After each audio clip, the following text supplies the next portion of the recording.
మామా నీకెప్పుడు లారీ గుద్దిందా? గుద్దలేదు మామ. ఏరా నీకు గుద్దలేదా? అది కాదు మామా, నీకు ఒకటి చెప్పాలి. ఏంట్రా అది?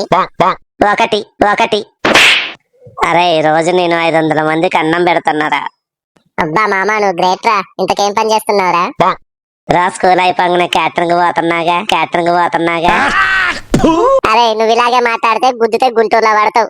కొంచెం చిన్న గుద్దు మామ, పక్కూర్లో పని చూసుకొని వస్తా. మామ ఒక డౌట్ రా, ఎప్పుడు ఈ కుక్కలు ఎందుకురా కాలైతే చుచ్చిపోతాయి? పోయి కుక్కని అడగరా. అందుకే కదా మామ నిన్ను అడిగేది. క్లాస్ చెప్తుంటే ఏంట్రా అల్లరి? ఏమైనా డౌట్స్ ఉంటే అడగండి. మామ ఇదే మంచి ఛాన్స్, మొన్న వచ్చిన డౌట్ అడగరా సార్ని.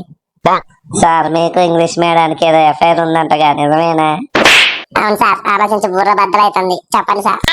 ఒక నిమిషం కళ్ళు మూసుకుంటే మీ ఇద్దరు డౌట్స్ క్లియర్ చేస్తారా? పాపం పెద్ద ఆయన మూసుకోమన్నాడుగా, మూసుకోరా. Okay okay. స్కూల్ మొత్తం ఇదే కాదు సార్, అందుకే అడిగింది సార్. నిజాలు మాట్లాడితే కొడతారని తెలిస్తే అడిగేటాను కదా సార్. వచ్చి సార్